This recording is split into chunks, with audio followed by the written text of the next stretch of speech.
Hello, my name is Stephanie Toman, and this video I'm going to be taking you through form controls, which is another section within the ICDL Advanced Qualification Database software.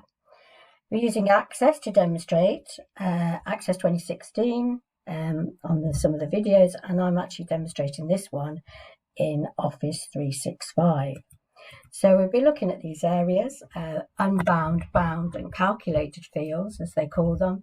We're going to be looking at some command buttons, combo boxes, really useful things to use on forms to make it easier for the user to do that.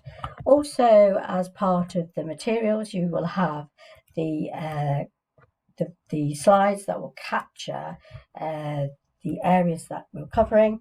So if it's something you want to do visually and you just want to fill gaps, this is another way of picking up the information and the skills needed for the course itself. If you're going to come along with me and we're going to do the demonstration together, you do have the materials where you can follow, or you can use them afterwards and run through it to do that. And also you're going to have the practice areas that you can do as well. So the first one we're going to open up are the PETS database. We're going to use this PETS database. So as I just said, very briefly, there are different types of form controls. There's bound, where you get data from a source or a field.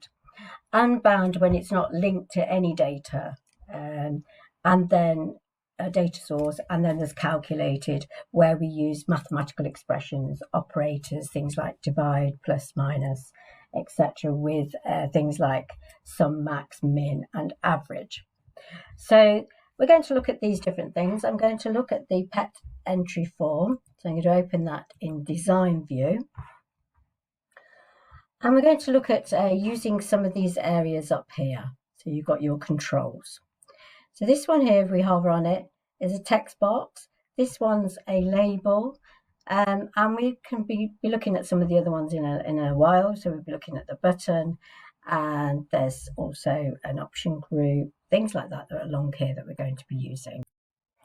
Okay, you can see that I've got the property sheet open here. So if you do want to access the property sheet when it's closed, it's just up here, and you would click on the field that you wanted to change the property sheet details on and just put that on there. Okay, so each of these has different property fields, etc. In other words, you can change how something looks as well as other things. Okay, so the first thing we're going to do is do an example of a straightforward unbound initially. Pop that in. So we're putting in the text field, and we can pop that out over the way there. And in here, what we're going to do, it's unbound at the moment, but we're going to make it bound to a particular data source. And this one we're going to, if we click in there, click on the property sheet, you can see you've got a control, you've got a data area, the format area. It's called text 9 at the moment, so that's the one we can actually change it to animal as a changing what it's called. And you can actually change them in the boxes as well on here, as you'll see in a moment. So then we're going to make this bound to a data source, in other words, bring in the animals at the moment. When we view it, it's just got a label and nothing, no data coming in. So we need to connect up the data about the animals. So we click on there, and then we go into the property sheet and click on the data. You've got a control source here. Drop that down, and you find the data, the table that you wish to connect to it. And then when you look at it now, going into the front end, you can see that information is all there. Okay, so that's nice and straightforward. Back in design view, let's get rid of that and do some more examples. So once again, using the text label, we can close down the property sheet if you wish. Click on there, and we're going to draw this one out underneath the number sold again.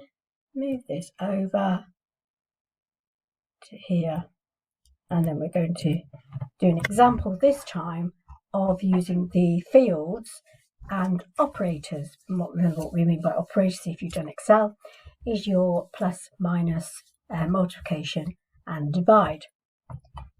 So as always, we need to abide by the rules when we're doing things like this. So we're doing an equal sign as you would in Excel. When we use fields within the database, in this example, we're going to use the price field and we're going to times that by the quantity sold, or the number sold in this case. So when we use a field, we have to put it into square brackets, and we must type it in exactly as it is in the database. We're going to use multiply, so the asterisk, shift and above the 8 key. And the other one is the number sold, typed in exactly as it is and wrapped in those square brackets. So if we have a look at this, into the front end, you've got a figure coming up in there. Not got a label as yet, so let's go back into here. And before we clicked onto the property sheet and we looked at the caption, which as you can see it's there, this time we're going to type it in here. So I'm going to call it total amount. And that can be, as we've done before, it can be shifted over so it sits better with everything else. And now we've got that. So we can see that our what we come back with, our field here, it's actually formatted as fixed. So what we need to do is make it into currency. It is pounds at the end of the day. That's what we're calculating. So we've got currency there. And then we've got decimal places. Always looks good. Go back to your sheet view and now it looks much better. Okay, so it's in currency. Back to our design view. Now our next calculation is going to be using an amount as a field, and we've got a total amount and some other things going on, but not an amount as yet. So when we've done the currency, what we're also going to do is we're going to change the name. So if we click on make sure this is highlighted, which it was, and then if we go into the other, you have a name, text 11 it's called. It could be text anything, it depends on how many times you've done it or used these areas. So we're actually going to change that name to amount. And now we can use that in our next calculation. And this is a calculated field. This is one where we're going to be using a function, and we're going to be using an if function. So back to our amount text box, drop it in. It's going to be quite a long function.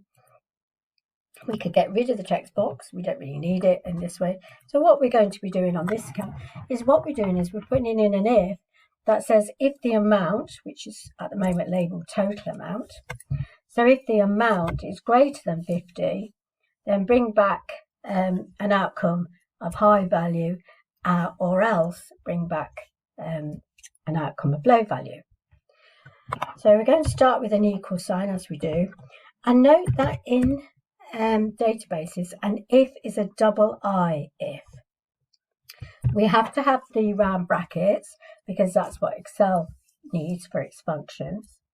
But then we can put our field that we're looking at, which is in this case, we've called it amount, into square brackets as before. Close with square brackets. Then we have our argument, which is greater than 50. So if we've got any amounts that are greater than 50, comma, then what we need is to bring back the outcome high value, wrapped in speech marks, because let's just change that and make sure it looks better. It's all properly done. Wrapped in speech marks because it's text, characters, whatever, letters, whichever you want to call it, and it's inside a function. Another comma for or else, so if it doesn't meet that argument, then the speech marks again, we want low value, closed off with speech marks, and we must close that round bracket at the end. Always have a beginning and an end. So we click away and we go into here. You can see now that if it meets a particular criteria, then you will have an outcome coming back like that. So that's an example If we went in and changed things, that's the beauty of the calculations, isn't it? So if we went into the total amount and we changed this, let's say we go into the total amount, and what we're going to do is we're going to times it by a discount. So we're going to use a discount of times 0.9. So if we now calculate that and go into the front end and run it, you can see that you've got a discount going on there. Let's go back a bit, and it has an effect on everything automatically built in. If we change the number sold in record 2, so let's go into the data sheet view. So on record 2, which is here, if we change the number sold in there to 100,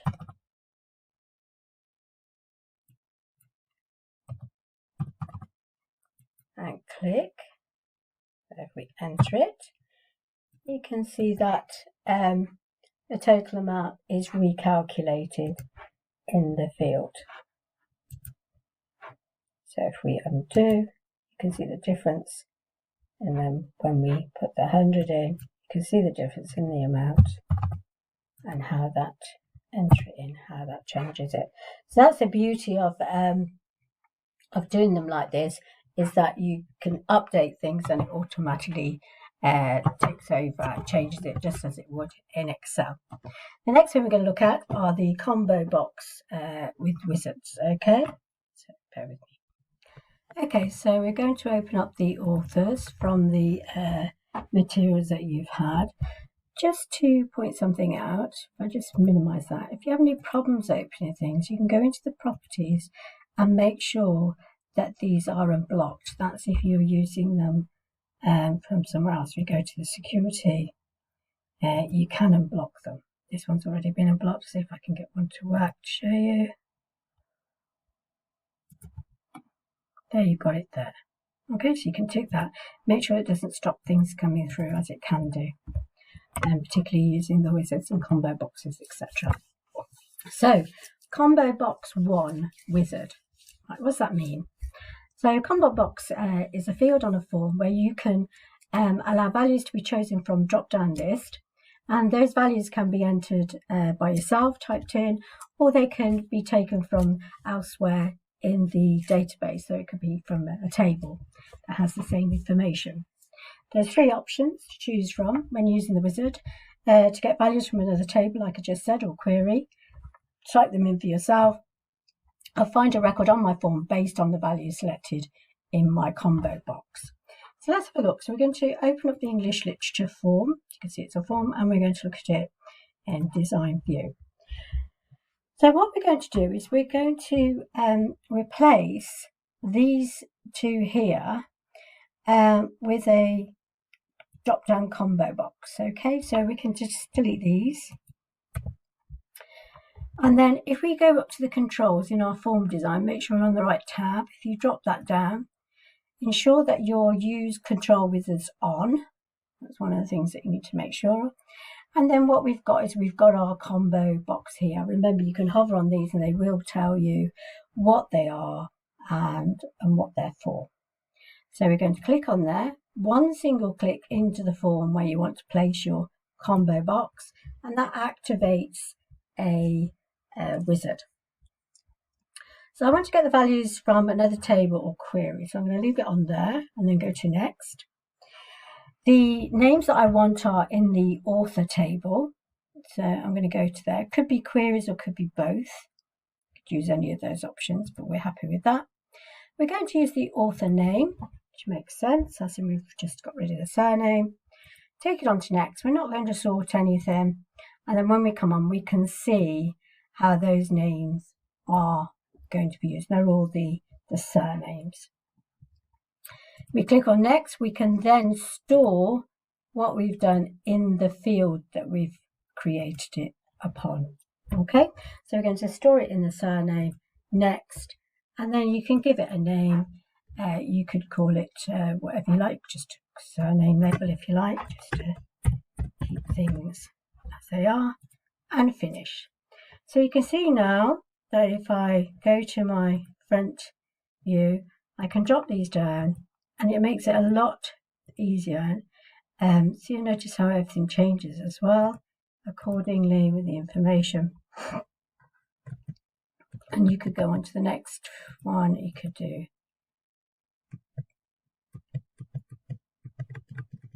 drop down, etc. So we could also, as you can see, you could get rid of the surname, or you could just change everything. You could use the home format painter, click on there, so everything's pretty much the same, and then you could manipulate it to sort how you want it to look, and you could bring it down, and you could bring the author surname. Just grab it like that with a forward-sided arrow, and then what you can do is just bring that out so that you've got that there. So that's how you would, it's quite straightforward and easy to use. You're just using a table that's already got the information you need in there rather than having to type it in. So it makes data entry a lot quicker, a lot more accurate as well. So that's how you would do. You can actually at some point as well, if you wanted to, you could change tab order. So you could arrange things within the form in the way that you wish. And we've got also in here different types of formatting. So you could arrange things, all of those sorts of things, move things around and make it a lot nicer than it is. So in design view, if you did want to go in, there's your tab order there, and you can look at the detail on the form, and you can see the way that this is the tab order at the moment, and you can move these. You grab them, you can move them around in any way that you like. Okay, so it's just another way. If you're changing the way that a form is, and you want it to work in a particular way, sometimes you want it to move across and come down, you can do that using the feature tab order.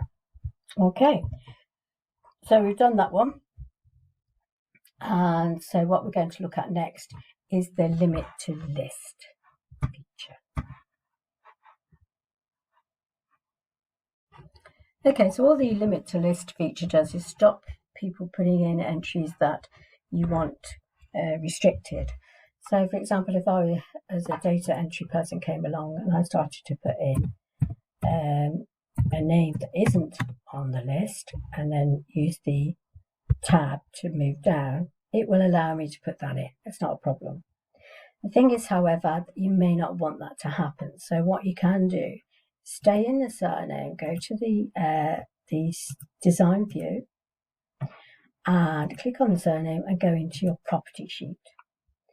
Under the data tab, as you can see up here, that's on, just to make sure it is. You can go to limit list and then you can say yes. Now, if we go back to form view where I'm entering the data and I put in a new, if I try to put in something that isn't in the list and I tab, it won't accept it. So that is a good way of stopping people from entering information that you do not want. Okay, so the combo box 2, as they say, with the wizard, that's how it's titled. This is when you've only got a couple of fields or information data that you want to put in, so you don't need to be using another table, you could just pop them in yourself. So what we're going to use is we're going to go into the design view in the same form. We can get rid of the title features there. And we've got the combo box. We're just going to double check, make sure that use control wizard is on. And then you've got your combo box, and then you can just click like you did before, and it brings up the wizard. This time we'll use the next feature. I want to type it myself, so I go into here, and example would be tab down, drama, and then poetry. So then next, I'm going to store it in the literature. That's where I am, English literature. Next, and then I can call it literature. Keep everything simple and finish. So now I've got my drop-down box. If I go into the other, so you can see the ones that I popped in are all there when I drop it down. Okay, and you can see that it changes on the literature as well. So let's go to the source again. So notice that I've made a spelling mistake with prosy. I need to change that. So you can see that whilst I'm in there, if I click on it and I go to the row source, which is, if we go into the format tab, you won't see it, but the data tab, that's mainly where all the data is kept. That should be actually prose. So I would change it in there in order for it to change here, so that I can use it properly there. So be aware that if you've got any changes that you need to make, it's generally in the property tab that you would do it. I could also change how I can limit this, just like we did before.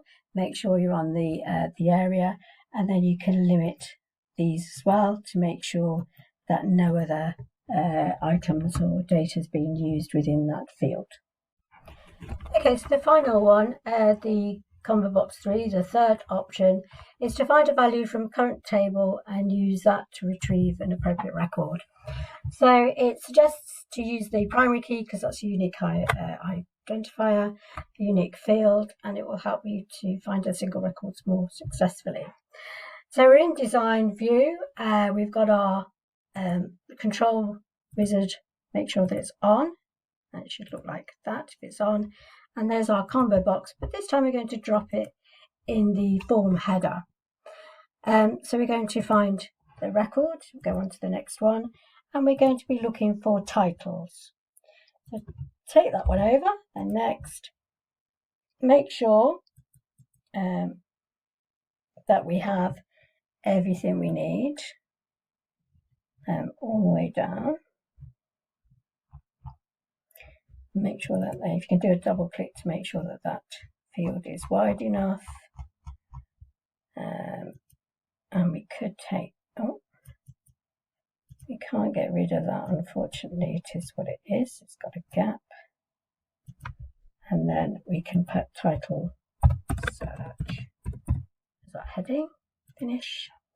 And then if we go, we can actually just improve the way that looks, dragging it over, taking the title search over, use the format painter, etc.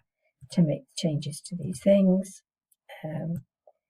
And we can do the same for that one, just to bring it all in. And then when we look at the actual form view, we have the option of changing those titles to whatever we want. So that's the drop-down way of finding it within a table that we're aware of, and we just be using the information in a different way to make life a lot easier. So that was the final version of the combo box. The next one we're going to look at is doing it manually. So I'm going to close this. So using the new premises, we're going into the design view of the form. And what we're going to do is we're going to do a manual combo box. So we're going to, first of all, we're going to take out this location. That's one we're going to be placing. Take out those fields and that label. So we make sure that the control wizard is off, which it is. And we're going to use the combo box as before. And we're going to drop that in and drag it out in placing where we took out the location. So while we've got the unbound box highlighted, we go. Okay, so while unbound is selected, as I said, we go to the on the all. You can find the all tabs, row source. So click on there, and this brings up the query builder. we can close the property sheets for the moment, and if we drag on the commercial table and then the location, which is the one that we're looking at with regard to that, when we close this, we make sure that we do say yes, so that's what we want to keep. And then if we go down to the change the combo box label to area, so you've got the combo box here, you can type that in if you wish. Make sure you get rid of the other stuff, click away, and you can see that we've done that. So we've now got a new, if we wanted to do the format painting of another box, remember you can do that, but it's already gone in there because I've done it the way I have on the front end rather than through the property sheet, which you could do as well. And that's done through the caption. And I can see actually in there, that's very tiny. You can just see the little colon at the front of it. So now we've changed that. We've got a drop down area within this box now. As you can see, that's changed. So if we go to the front, you can see that when it drops down, you can see all of the different areas there. What you could do is go in and you could fix things because it's quite tight. So you could move that over. You could even do things like changing the tab order. So that's another way of doing that. If you get duplicate values, so if we just go back into the front end again, you might get the same sort of things coming up again. So what we might need to do is, okay, so make sure that we're in the design view and we're on the area field. So if we go into the data, we've got the row source here. We can go back into that query builder that we used earlier. And what we're going to do is we're going to look at the property sheet with regard to this, which we've got here. If it's not on, remember you can bring it up as you have before. And we're going to look at, okay, so if you click in the blank area on your query, you get more information coming up on that property sheet. So what we're looking for are unique values. So there's our unique values, and we need to make sure that that's on yes, so that we don't get duplication of the same fields over and over again. So then if we close that, it will say about saving it, which we will. And so what should happen now is if we go into our drop downs, we should just get the singular data, not duplicates. Okay, so that's been really good. So now what we can do is we can store the information. So we can go to the control source from the property. So we've got that, and here's the control source here, just in the property sheet again, and we can actually drop, just close that because we don't need all of that. You can just drop that down and we can save it or store it, if you like, in the location field so that it's all correct. We can move stuff around if you want. Remember, you can physically move them, and you can also, if you go onto the arrange, you've got tab order as well. As long as you're in the design view, you've got your tab order here, so you can move things around. So if you wanted to put your location, which is this one here, you could bring it up to under the address or something like that. Okay, and you can also have auto order and things like that, so you can change things around. You can save it as a new thing, and then if you you can then go and use it as you would anything else, but this time you've actually got an inputter having to just drop down when they get to a new details. They can just drop down what they're going to do, put in a reference or whatever, and it works the same way. So you can see that's quite a long way around doing it without a wizard, but it's possible. and it might be something you prefer to do. But with a wizard, as you can see, with your 3 options, it's very, very simple. So the next thing we're going to look at on this section are the list boxes. So that's coming up next. Okay, so we're going to look at list boxes, very, very much like combo boxes, except that these are permanently viewed in the list format and no manual entry is allowed. So the amount of values that appear in the box depends on the size of the list box. So sometimes you might see it with a scroll bar and sometimes you may not, depending on how many items are within it. So using the premises still back into our design view, let's just escape because it doesn't like, get back to the last record, it's just being awkward because it doesn't like it being a null value. There we go. So we in the design view now. So what we're going to do is we're going to change the glazing one that we've got here. First of all, let's check that the control wizard is on. So it should look like that, which it is. We're going to get rid of the glazing. So we're going to delete that and delete that. And this time we're going to use the list box button. So if you drop these down, you can see the list box button is this one here, very much like the combo. So you click on it and then you click where the glazing was. It brings up the wizard as it has as we've done before, and it's shown as number bound until we bind it to something. Okay, so it says I will type in the values that I want. So let's do that one. Okay, just like we've done before, we're going to type in none, tab, standard, tab, tinted,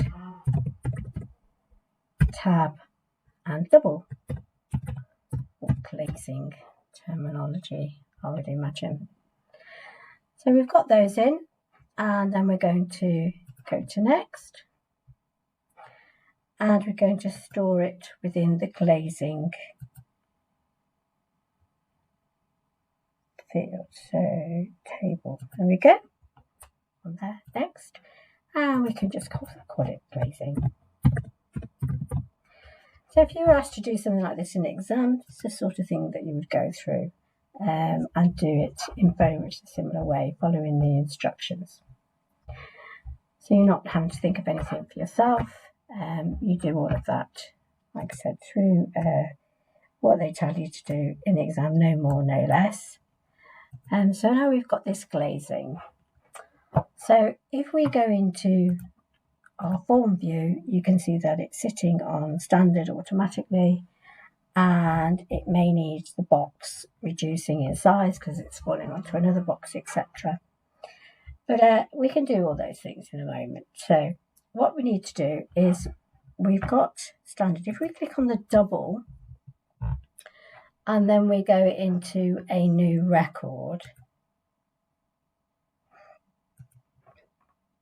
and there, it just won't be sitting on anything. So we'd like it to sit on standard as a sort of like a default thing, if you like.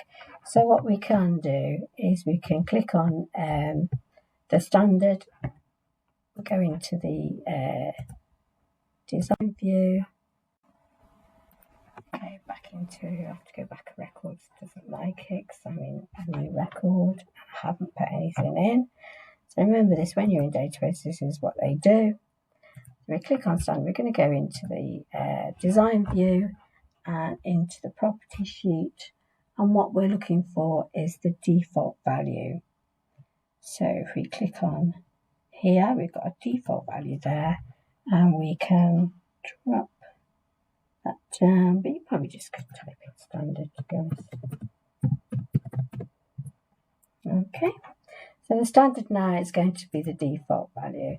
If we go back in and we have a look at the design, we can reduce that because it does look a bit ridiculous. But notice when we do that, back into the form design and into the design itself, it's now got it sitting there, and you could reduce it even more to be honest. So if you've got a lot of stuff in your records, then you will get an option. Let's just get rid of that.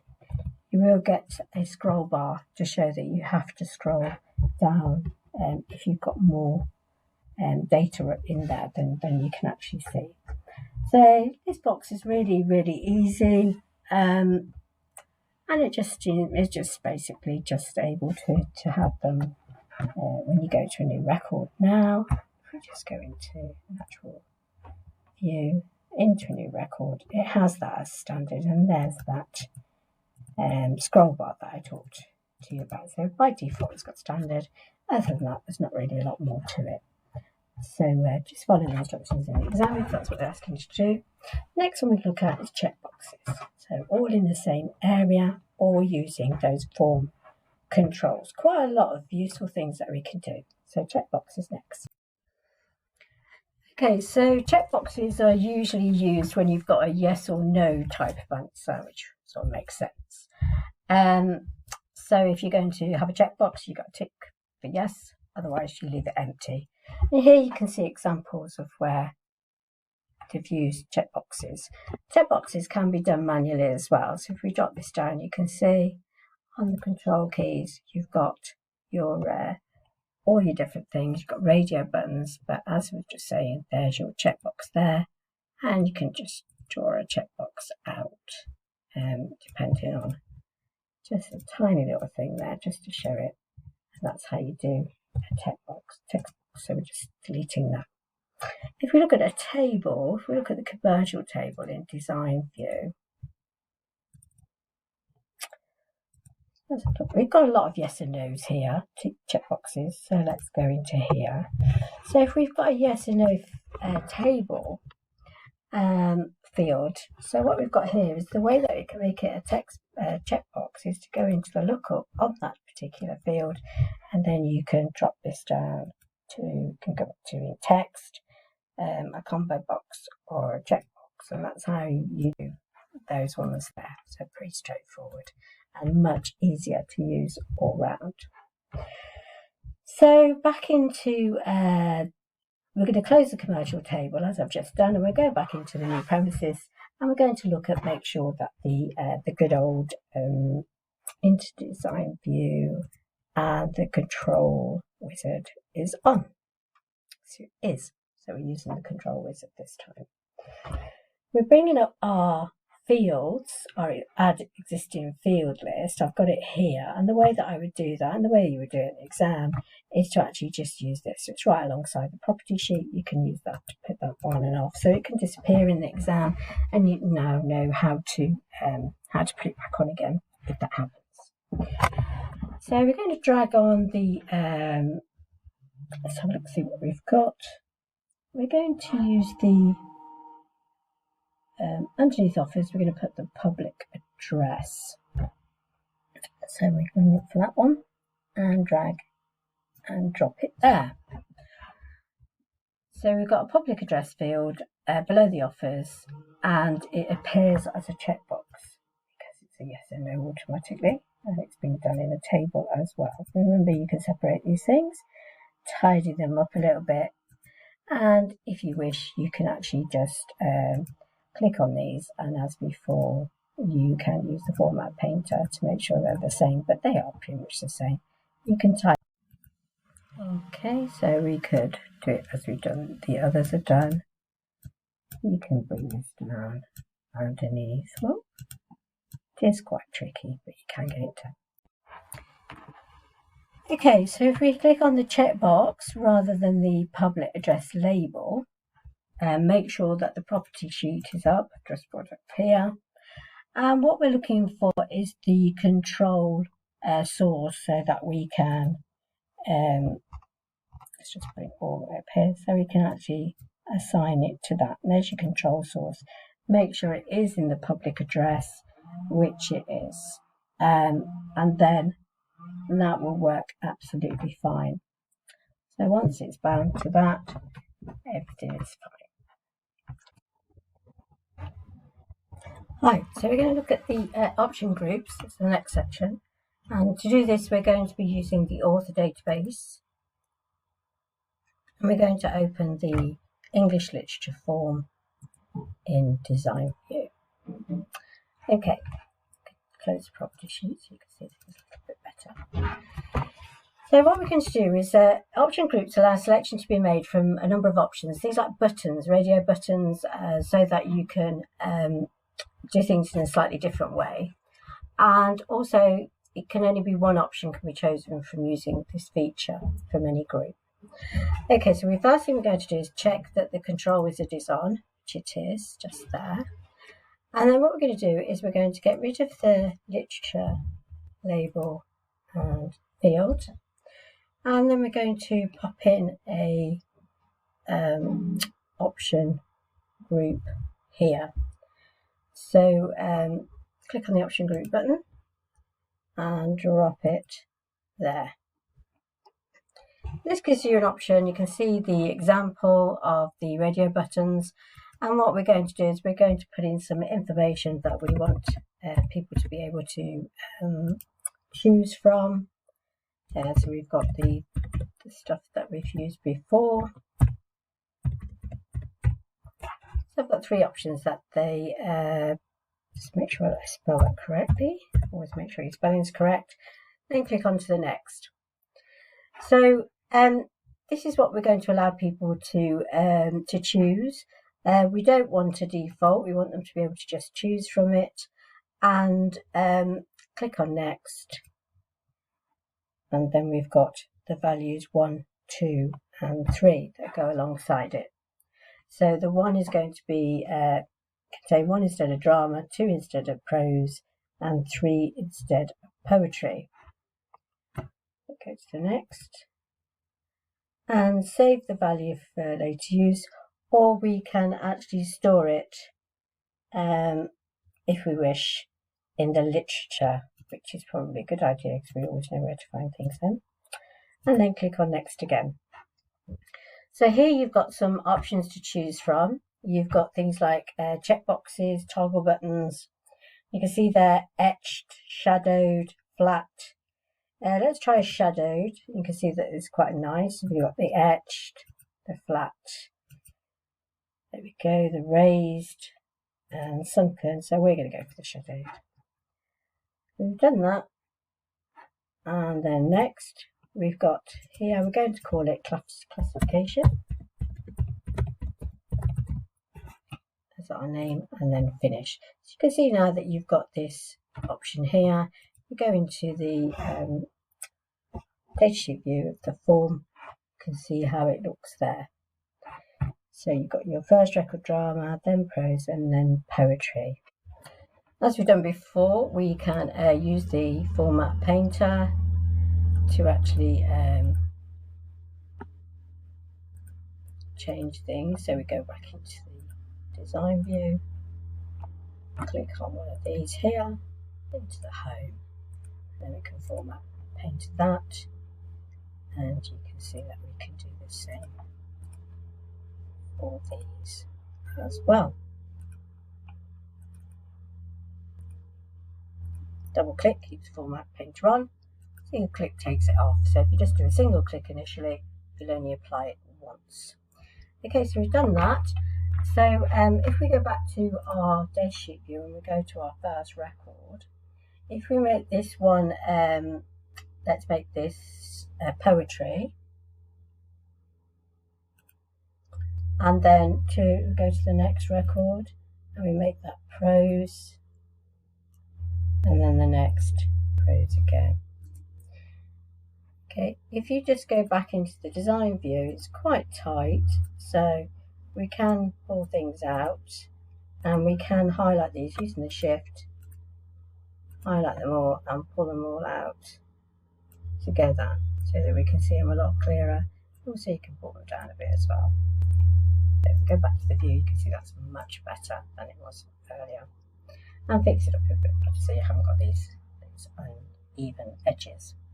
So then if we open the publications to see what records we've just changed, you can see that the first record, you've got a 3 and then a 2 and then a 2. So what it's doing is it's putting in numbers instead of the the actual things that are items, if you like, the data, the poetry, the prose, or the drama. We just close that.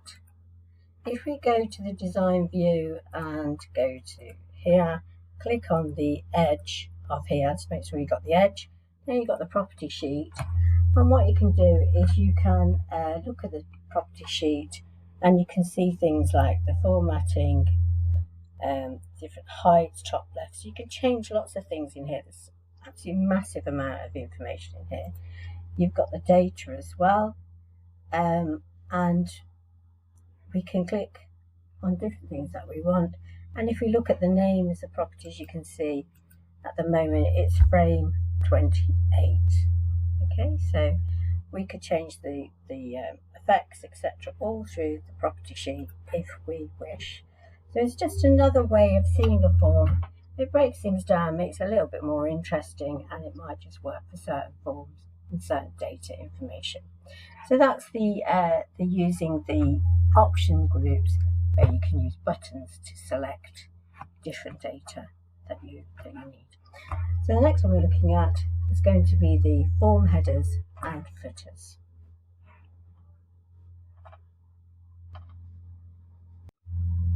Okay, we're going to use the premises to look at the form headers and footers.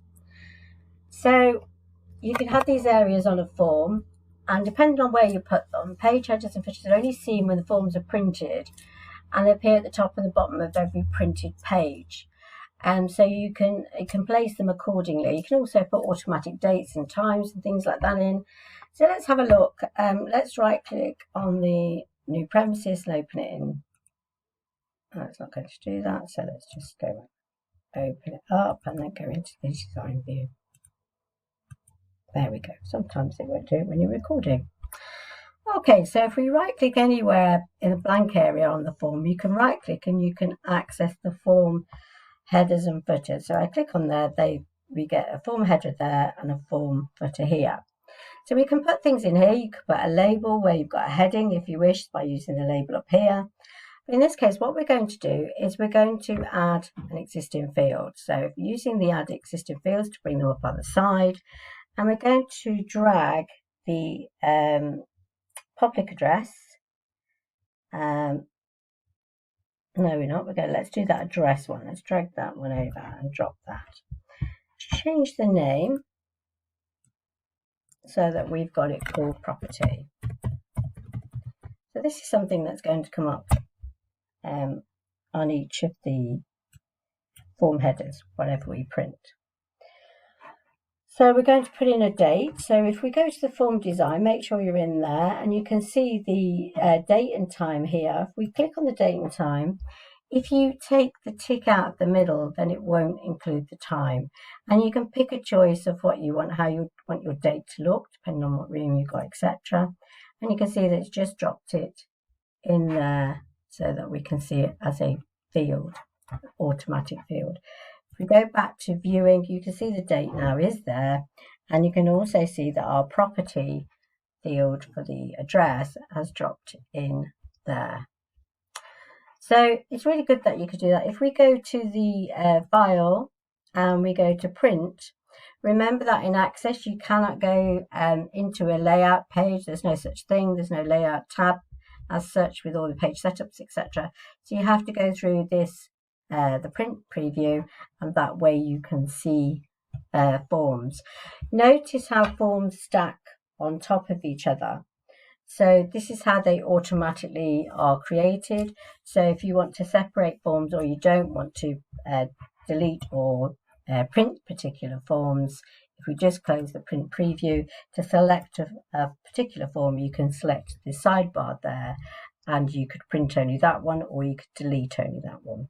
So one of the things that we've brought up from the basic Access, if you've not had a look at it, there are some things that are quite helpful, even though they may not be in the actual syllabus as such with this. They're really useful tips and things that you can pick up from the basic level, foundation level, if you like. So that's quite straightforward with forms, footers and headers. They're really useful. You can put different things in them and use them in that way.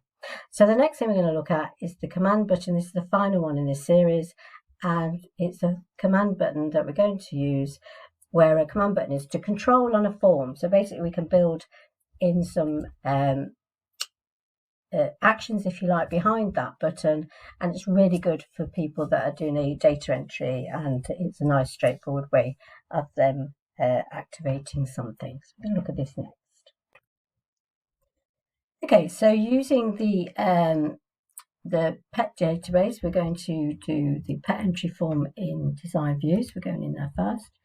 So this is an example of adding a new record button. So the feature we're using just up here, control, we're using as the button, and we need to make sure that the wizard is is on, which it is. Okay. Right, so we're going to put this add new record button onto the form footer. So I'm just going to drag this down here. You can see that if you get the double-sided arrow, you can drag that down. And then click on the button that we're going to use, command button, and we're going to drop it on the left-hand side. So there it is. That brings up a wizard. Eventually that will come into play. And what we're going to do is just wait for that.